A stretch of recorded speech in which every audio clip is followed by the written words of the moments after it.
hope that you enjoyed that. That was my cat, Lucky, purring. Hello, I'm Cat from CatBeyond, and I'm going to pour some water into my cup right now.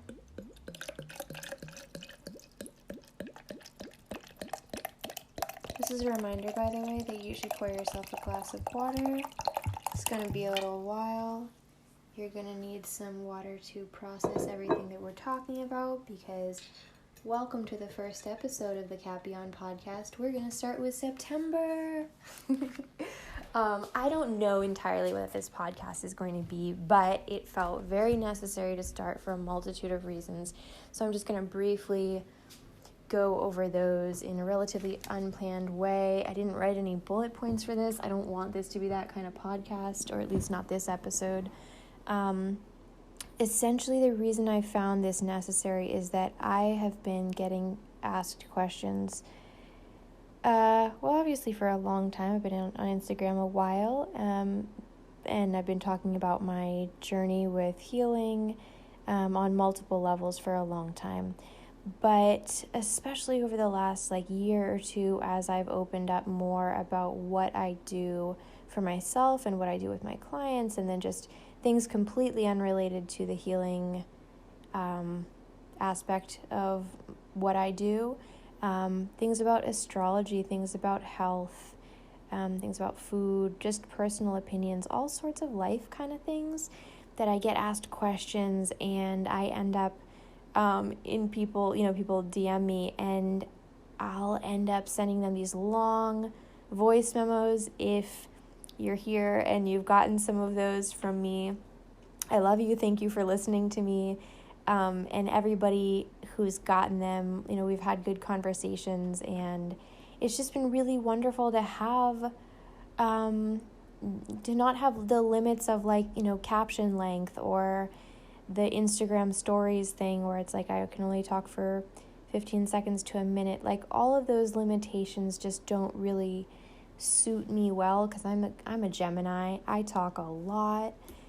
And so I just wanted some kind of format where I could just feel free to pretty much ramble. I think anybody who's friends with me or anybody who's gotten close with me on the internet knows that I have about 1 million things going on in my head at once, and I do my best to streamline it in terms of what comes out of my mouth, but sometimes you're going to get a glimpse into just the fabric and makeup of what goes on in my mind.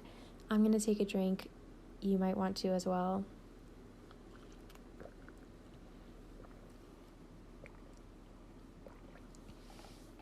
If I seem excited, it's because I am. Like I said, I've been wanting to do something like this for a long time, and I think I lacked clarity on a lot of things, honestly. And where to start and would I plan it out, and I have astrological placements and also that incline me towards perfectionism, and I also was raised by 3 people who are all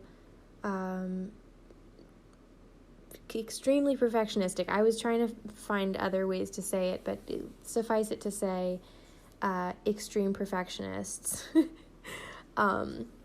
So I have those tendencies, and it's not something that I want to get rid of, but it's something that I've learned should be channeled in certain areas, and then there are certain areas that I just have to remind myself that doesn't have a place here, and this, I want to be one of those things. I want the podcast to be something very loose, where it's I'm not trying to give you the down and dirty 30-second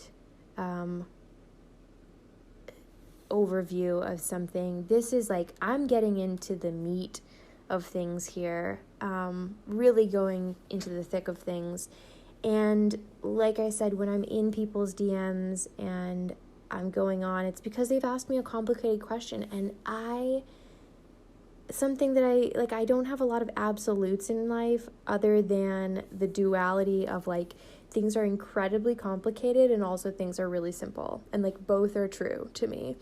But I don't like giving simple answers, because I think it's disrespectful, and condescending in a certain way. Like, there are certain aspects of things that people can ask in life or seek answers to where, like, not necessarily like the answer is simple, but it's more that a complicated answer can sometimes be irrelevant or moot to the actual point of, okay, what action do you take? Like, what do you do about it? Like, the issue might be incredibly complicated, but the action that you take, sometimes you have to really simplify it. So that's, I think, what I'm doing with this podcast. Is, like I said, I was really just overthinking it for the last, 2 years. I think I recorded, an attempt at a podcast, 2 years ago.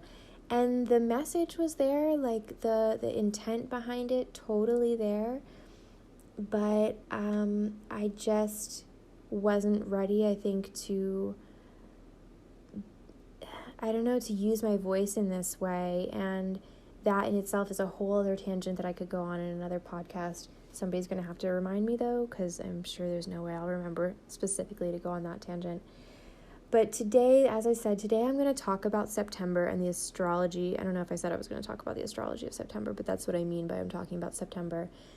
Because I did allude to that in some post on Instagram about the next few months being really intense energies. And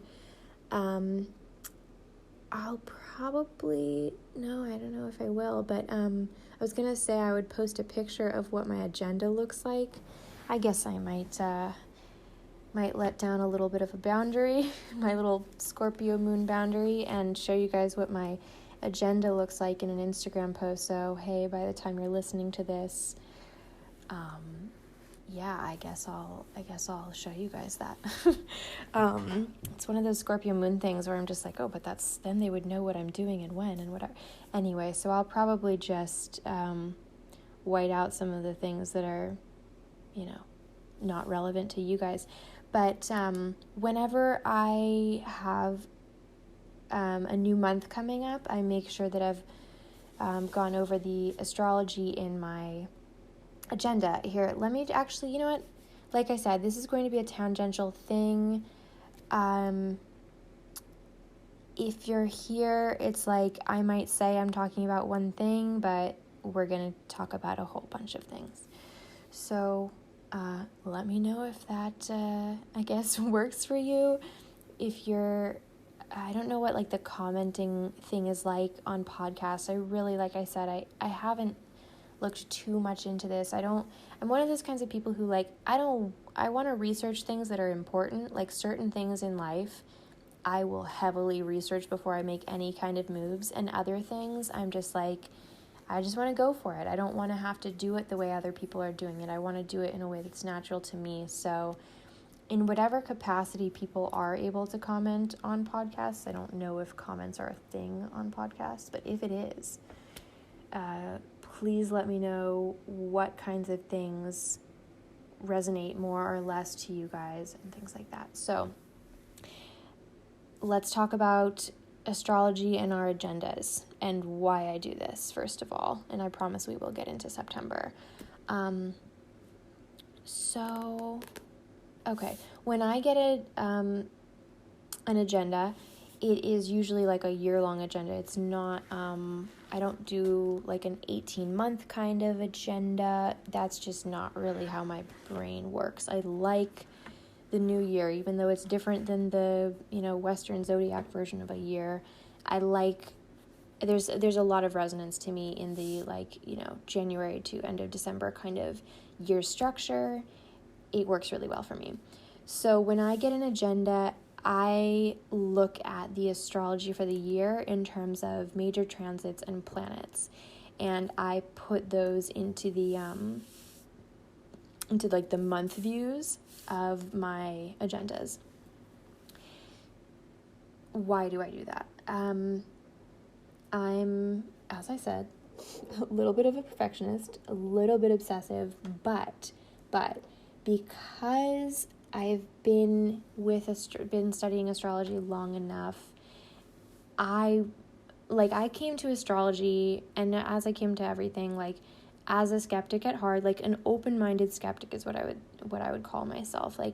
I'm very open to truths that are not accepted, but I don't necessarily accept them until I've like felt them in my body. There's this saying that I love and really take to heart, and it's some old proverb or idiom or something that says, knowledge is just a rumor until it lives in the body. Or another version of it is, knowledge is just a rumor until it lives in the bones. And that's really how I think my mind and belief systems work, is like something doesn't have to be necessarily like visibly quantifiable or provable to me, but if I have felt that truth and then through repeated instances have experienced that holds some kind of weight or value or truth to it, it integrates into my belief system, and then I take it forward with me. And I'm always open to things changing that. That being said, with astrology, there was a lot that resonated with me, some that didn't, but overall, I was like, how does this make sense? Like, why would it make sense? And what relevance does it have, even if there is truth to it, right? So I think, let's see, how long have I been studying astrology? I think roughly maybe a few years, right? Like 3-4 years or so. And it's grown every year. Like I was very surface level for like most of forever. Really don't think I even thought about it till say like late 2016, maybe sometime in 2017, I want to say. And then as 2017 went on, I definitely got more into it. And then in 2018, again, as every year has gone on, I've been a little bit more and more into it. And it's because as I've gotten information about astrology and then had life experiences to put context to what those meant for me in a real sense, I've become, I guess you could say, a believer. I don't know that I would say that, but here's what I'll say. It's relevant to me. I find it relevant, useful information to me. And there's another saying by some astrologers, forewarned is forearmed. And that's how I feel about astrology, is like, it gives me a different perspective, a different overview, kind of a bird's eye view of a lot of things. And how things play out is I would say like pretty unpredictable, but you can get a lot of implications about what things will be like and what to expect, and I would say above all, there's a lot of indications of how to prepare or how to like orient yourself ahead of time, ahead of the thing that's going to happen. Because like if you knew that something was going to shift in your life, maybe you would have shifted something else sooner so that it wasn't such so that it was like more navigable, that change or something, or so that it wasn't so disruptive and disturbing. And that being said, of course, the duality in me has to say, like, sometimes you need to be shaken up. Sometimes things need to catch you off guard. And astrology doesn't, like, prevent surprises from happening in your life. You know, there are always going to be these things that catch us off guard. But sometimes there are, like, underlayers of work that you can do on yourself that just makes you feel a little bit more capable of handling some of these things. And then, of course, like, again, the duality, there are things that you can never be prepared for, and that's the lesson, is having to face them head on. Like, I won't go into my experiences with that right now, it's not the time, but that being said, that's all my reasoning why I like to get an idea of the astrology of a year going into it. And so I put in my agenda at the start of a year, I put the big transits, I put every planetary transit into all the different signs, and sometimes if I like know of really big significant conjunctions coming up, I'll put some of those in. Usually I don't tend to put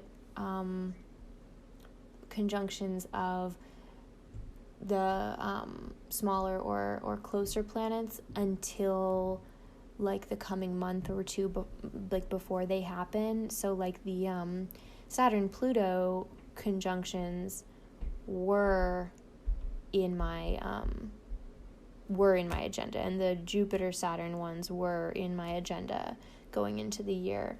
But like Sun conjunct Mercury, things like that, and I'm just realizing now as I'm talking that a lot of people aren't going to know 100% of what I'm saying when I'm saying these things. So that's going to have to be something where you're going to have to let me know some of those things, and I'll try to catch myself throughout. And just like if you're at this point and you're like, I don't even give a shit about astrology, that's kind of my point in making this is I'm going to try to use as little like jargon or like irrelevant jargon as possible. It's going to like slip in, of course, just that's natural. But my point in this is trying to make astrology accessible to people who aren't me and aren't like looking through the charts for the upcoming month being like, oh, what day is going to be like this, and when does this thing happen, and like, oh, there's a grand fire trine. Like most people, even with a like pretty good solid understanding of astrology or like a elementary to basic understanding of it, they don't know what a fire trine is. And that's the kind of thing where like up until 2 years ago I wouldn't have either. But there's things that I've isolated in astrology that feel very relevant to me and very relevant to the collective, and that's what I really want to talk about in some of these episodes. Not every podcast episode is going to be astrology by far. My rough plan right now is I would like to give month overviews for astrology, and then I'll see if I do more short-term things like by week, or when a special day is coming up, I might do those kinds of things. Most episodes I would say are not going to be about astrology.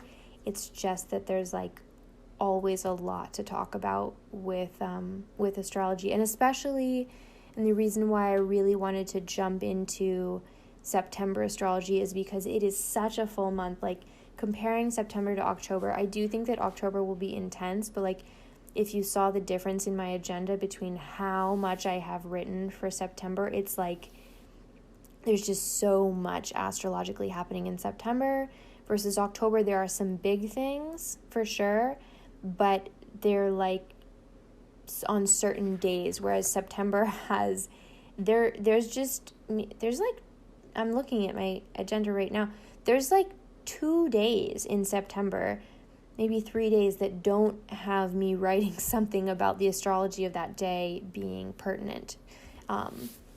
So, okay, back to what I do with planning my agenda. This will probably only be relevant for people who are really trying to obsessively learn about astrology. But so like I said, I go through the big transits, and then every like few months I will do all of the moon ingresses, meaning like what days the moon goes into what sign.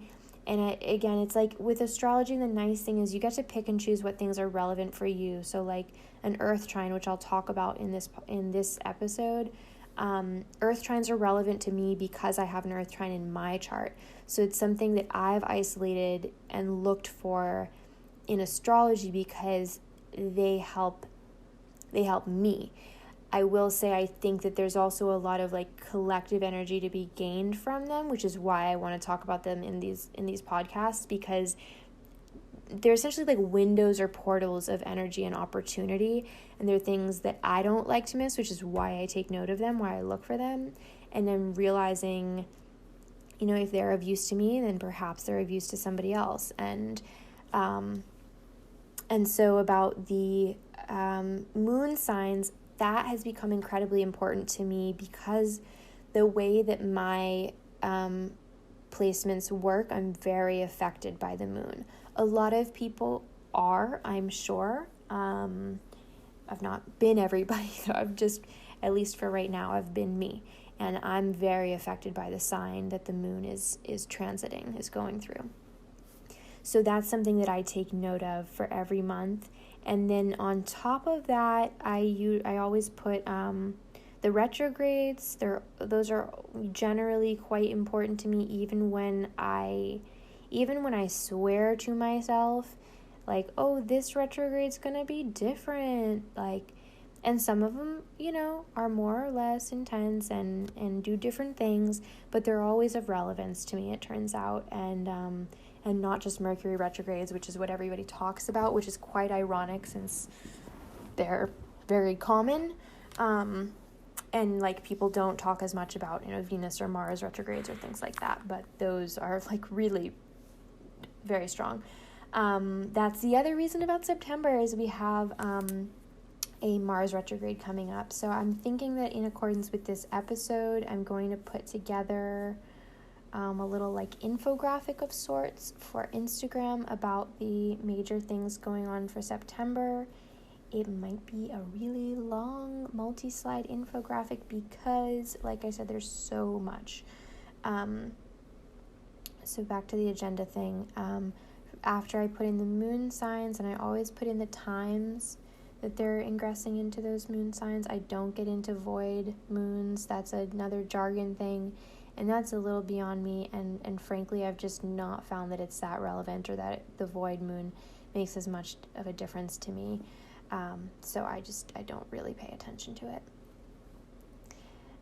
Beyond that, I look for trines, which I'll just say right now. I've talked about it very occasionally on Instagram. I've put up little slides pointing out what a trine is. It's like if you were to go to an astrological chart of the current moment, and just to shout out one of my favorite, really honestly my favorite website for looking at the chart of the moment is astro-charts.com, because it's very pretty, very readable, and just very simplistic. It's a very minimalistic,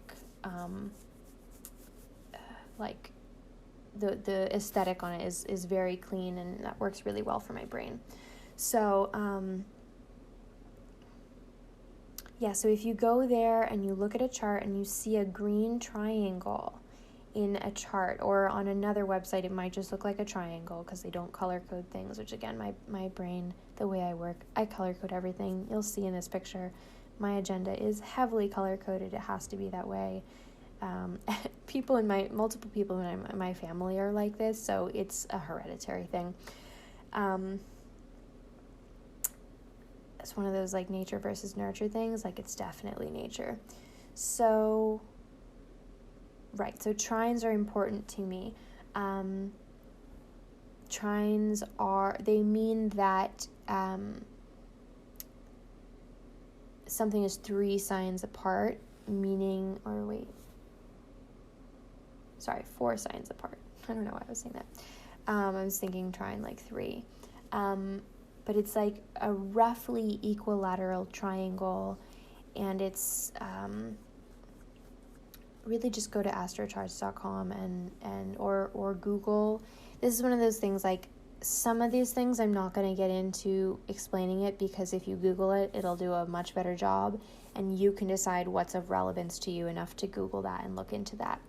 But a trine is where generally all 3 of these planets are in such a position where they're each in the same element, so either water, air, earth, or fire, and they're at roughly the same point of degree in that sign. Every sign has 30 degrees. So there are 12 signs. There's 360 degrees in a circle. It's fun that way. Let me just point out what's happening right now. Actually, at the moment... Oh, sorry, I'm looking at Audrey Hepburn's chart, not the chart of the moment. That's what's up on my screen right now. So let me just use her as an example for something in the birth chart, a natal chart, having a trine in there. And then at some point we can talk about my astrology if you guys want. Or just to use myself as an example, since I have the most familiarity with it. So Audrey Hepburn had... Oh, interesting, actually. She doesn't have a perfect fire trine. I thought she did, but it's actually just at the cusp there. But for argument's sake, she has, what is in Leo right there? So she has her Neptune in Leo, which is a fire sign, at 28 degrees. And then she has her Venus in Aries at 22 degrees. And so 22 and 28 are not exactly the same, obviously. But generally, a fire trine applies to being within 8 degrees of the number of the other. So those are only 6 degrees apart. So it still forms what's considered a trining aspect in astrology. And then her Saturn is in Capricorn, but it's right at the cusp there. So it's so close to Sagittarius, which is a fire sign, that in terms of degrees, it still falls under this trining aspect. But it makes it, so she has a trine, but it's not a fire trine because one of the things is not in a fire sign. Again, sorry if that's like getting too into the nitty gritty of this.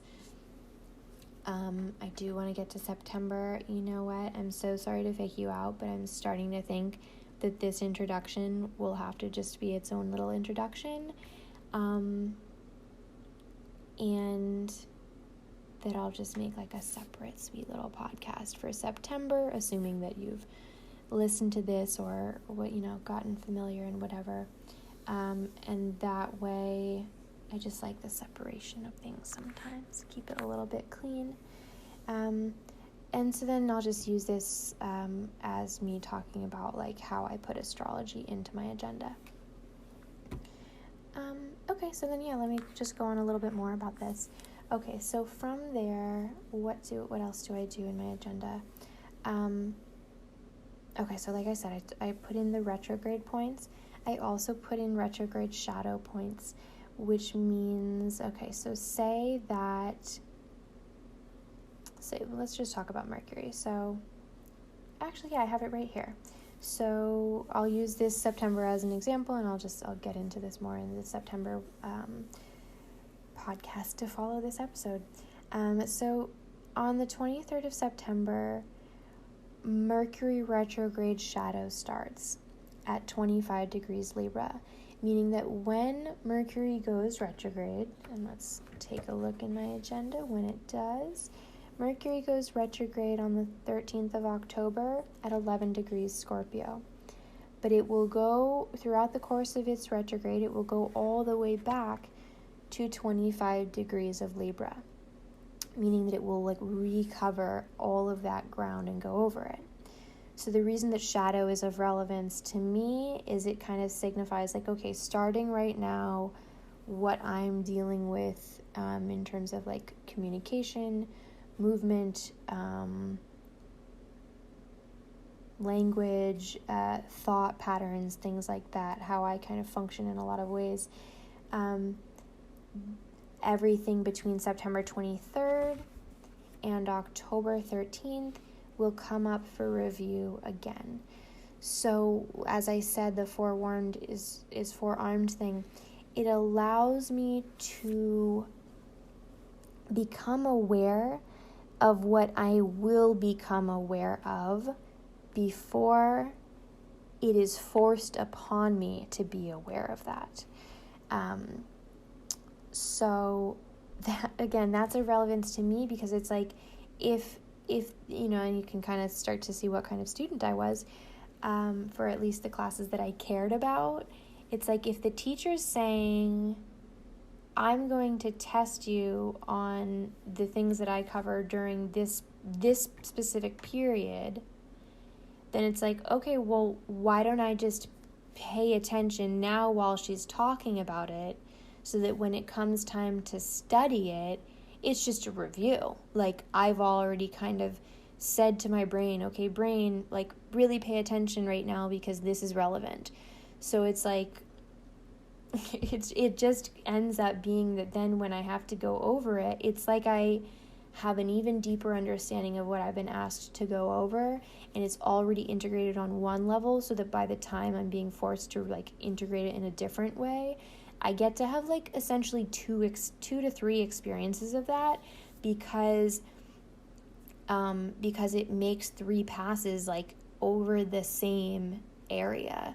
So we're going through this leg of 25 degrees Libra to 11 degrees Scorpio, which, and by the way, I'll tell you why that's of extra relevance to me, and why, like, I mean, I would do this in any kind of retrograde or Mercury retrograde, but this is of great relevance to me because it's going over my moon sign. So, and maybe I'll just get into that right now. But when Mercury goes over your moon sign at all, it has to do with the way that you communicate your emotions, both to yourself and to others. It actually, like, makes your consciousness more aware of the subconscious things going on for you emotionally. So it can be very intense, but it's also very enlightening and very healing, because although you can heal subconscious things, it really is so, there's just like, it's not that there's less work, it's that, like, when you know what your work, when you can see when there's a light on, you can do your work a lot better than when the light is off, right? Like, you can get a lot more accurate and specific. So Mercury is going to be making 3 separate passes over my moon sign, and some other things that I have in my chart, but that's of great relevance to me. So if I know ahead of time, like, okay, really pay attention to what's going on from this period to this period, and how is it affecting you emotionally, and how are you handling that, and how are you communicating your needs, and how am I meeting my needs and honoring my needs. My hope, and we'll see if this comes to pass during that time, my hope is that I'll just be a little bit more aware of it, and I'll also remember during that time, very importantly, to be really gentle with myself, and to really take time to slow down and pay attention to my needs. Please drink something. It's been a little bit too long for me since I did.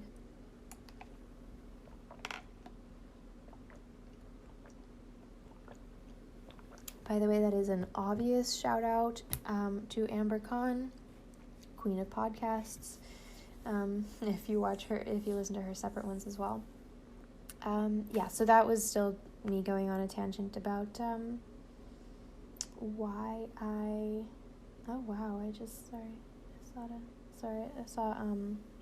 got tongue-tied there, but I saw a number of relevance. Anyway, so the agenda part, what else do I have to say about that? I also put when something goes direct. I tend to put the degrees of things because it's, like, faster than me having to go back and check, like, okay, in what way is that of actual relevance to me?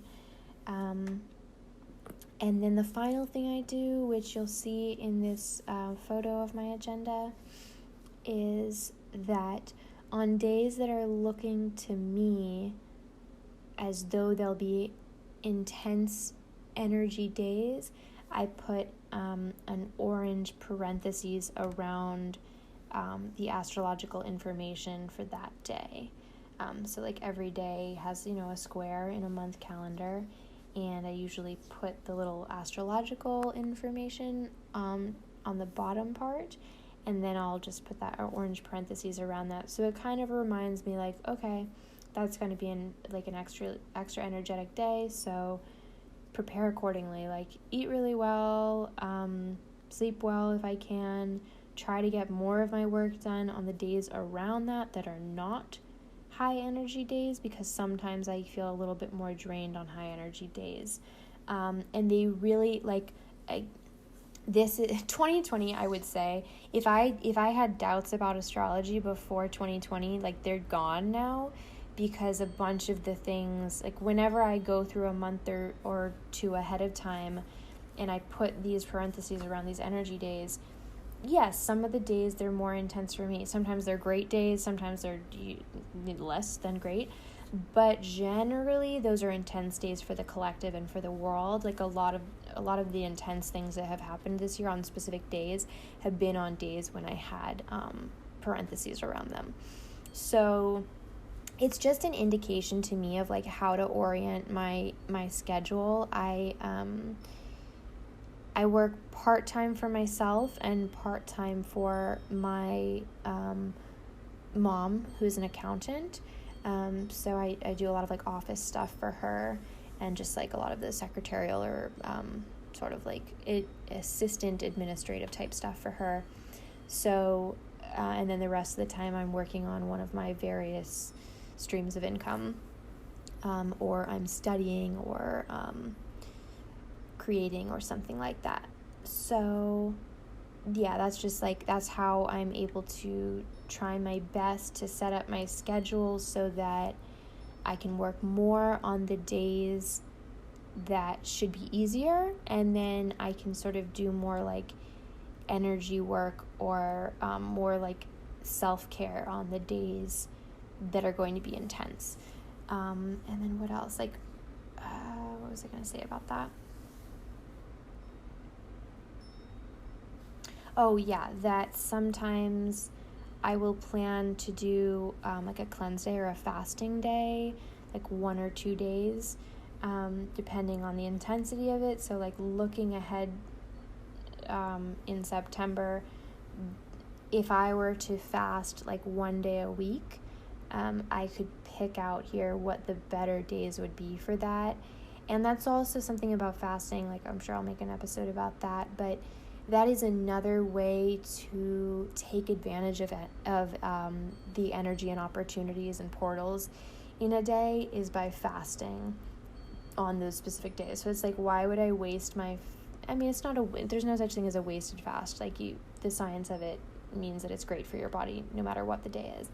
But if I know that there's I'm deciding like which one to do. But if I know that there's going to be an intense energy one day or another, why wouldn't I take that as a day to really tune into myself, to fast and not have too much stimulus going on, to not be trying to digest food in addition to digesting the heavy amount of energy in the air? Like, why not just give myself the best chance to absorb as much of that fiery energy that's going on around me? And like, especially because during fire trines, I don't find that I need as much food, some of it. And that's interesting. It's something that I'm learning about too, is like, and just to like recap about the fire trine thing, that's when of all three fire signs, there is a planet or a significant placement in each one of the fire signs, meaning that they're all sort of like lit up. It's like a grid. And so it's like when they're all online, they're all super connected to each other. And it's really like the amount of, you'll see again in this video or in the image that I'll post on Instagram, but most of the days in September have either an earth trine or a fire trine. So there's just so much energy to be accessed in September, and it's why I felt really called to set aside my perfectionism and talk about what's going on in September. So I think thank you for listening to this like 38-minute somehow intro. One last thing about the agenda is that I started noticing that in between eclipses, which is another podcast that we'll have to talk about, and oh my gosh, that's very exciting because in just a couple months we'll be entering the eclipse wormhole in November. But in between wormholes, and I should give a tangent here to say that some astrologers have said, and I agree, 2020 is a non-stop, all-in-one year-long wormhole, as opposed to having, for the most part, like a couple different periods of the year that are eclipse season. All of 2020 is eclipse season because there are 6 eclipses in this year instead of the usual 4, or pushing it, sometimes there are 5. But 6 is quite rare. We haven't had this in 9 years, and before that it was a while before then that as well. So it's quite it's on the rare side to have 6 eclipses, and because of that, it's just a pretty intense and transformative year. What I say about wormholes, and again we'll get more into this, is allow yourself to be moved in directions you didn't know you could go to places you didn't know existed. So there's a lot of just like transformational shifting energy. Sometimes it's physical and visible, and sometimes it is all internal and energetic, and it is just as powerful one way or the other. So I never discount that, like what it feels like to you, even if to somebody else they're like, your life didn't change, and you're like, no, I had this like whole revelation, and like I am a completely different person now. Like, don't discount how profound an inner change or shift can be. Like, it really can change your whole life and perspective, and then eventually you'll probably see the physical manifestation of that energetic change. Right, okay, so the point about the agenda. So I started realizing that when the moon is, I should explain what a node is, a lunar node.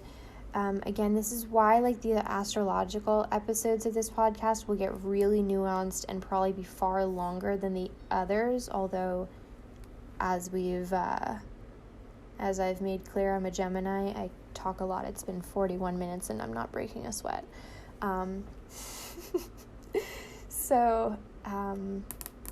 A lunar node. Okay, the eclipses happen where the nodes are. We'll talk more about that in an eclipse episode, but just a general thing. There's the north node and the south node, and they have to do with like where the eclipses happen. So during Gemini season and Sagittarius season are where the eclipses would happen because of the relationship of the sun, moon, and earth. They're in Gemini, and I don't know if I made that clear, but this year they're in Gemini and Sagittarius, but they shift every like 18 to 21 months. This nodal cycle is very important and relevant because it's an exceptionally long one. It's a 21 month in total nodal cycle versus the general 18, which that just kind of seems to be the theme of 2020, is like weird astrological things that are really rare but all happening at the same time. Like, we'll get into this, but Mars going retrograde in its home sign of Aries is rare enough. The fact that Mars is staying in one sign, let alone its home sign for I don't know if I think I might have had a slip just now, but I was saying it stays in the same sign for 6 months, and that's really rare. But so it's just like rarity on top of rarity this year and in general. Okay, so back to the agenda thing. I've noticed that even when it's not eclipse season, the moon being in the sign and like transiting across the lunar node, the north lunar node, that it's like, you know, currently in the nodal cycle of, means that it's a high energy period and a period to really align with greater collective purpose, themes, priorities, values, ideals. That's what I would say, like the higher ideals of what you are being encouraged to learn or look at this year, what you're being encouraged to like change or emphasize and strengthen within yourself. You might start to notice that even though those are most apparent in eclipse seasons and during like right around the eclipses, the exact eclipses themselves, you will notice maybe that every time this year, every time the moon is in Gemini, even when it's not an eclipse, there is something about those 2.5 to 3 days where you can really, if you've gotten off track during that last month, you can really realign yourself to purpose, to higher ideals and like your higher self, essentially. So I put a little orange box around those 3 days that the moon is in Gemini, transiting the lunar north node. So that, I think, is the last thing I'm going to say about that. I do, like I said, I do conjunctions closer to each month. I look when anything is conjuncting, if there's anything else I notice, anything weird. like certain oppositions I'll take note of. I don't really think we had, I don't always note I don't always note oppositions because there would just be so many of them. It's possible I should start doing that now that I'm saying that. But like when they're definitely relevant, I do. And that's something like there's a very relevant opposition in October that we'll get to. So without further ado, thank you so much for listening. It has been a pleasure talking. I hope that it's been a pleasure for you to listen. As I've said, if there's anything you want me to talk about in this podcast, anything that really resonated for you or that you found as exceptionally helpful, please let me know. I'm doing these podcasts because I just want to share any kind of information that I can that's been of use to me, of service to me in my journey and my healing and my personal self-evolution. And I just want to be of service in those ways, and if I can do that by talking, then all the better. So yeah, let me know, and you can contact me on Instagram. It's best if you comment on a photo. I'm more likely to get to you, but DM me or comments anywhere that you can leave comments that you think I'm going to get them. Feel free to leave them. And I appreciate you so much for spending 47 minutes of your time with me. That is incredibly kind. It never ceases to amaze me that people give any energy or attention to anything that I have to say or any of my thoughts or my energy. I'm so grateful. I never want to take that for granted. I always feel like I'm accepting an award, like giving an award acceptance speech when I talk about this, because it's like, to me, when people say nice things, I'm just like, oh my God, thank you. What did I ever do to deserve this? Thank you, But truly, I just want you to know it means a lot to me. And I just love it. I love having a community. I love talking with people about things that are with the intention of bettering ourselves or each other or the world. That I just feel like the world is bound to be a better place if that's a value that more and more of us hold and are discussing and are freely expressing, that we are allowed to want really great things. We're allowed to, a post that I made today, I was saying we're allowed to see the beautiful things in the world and also to see the things that we want to change and put energy into changing them. But I always want to have that duality and that balance. But yeah, another tangent, but I just want to say thank you. And then I hope that you're having a wonderful morning, afternoon, nighttime, whatever time it is for you, wherever you are in the world. Stay safe, stay well. I love you. I will talk to you soon. Bye.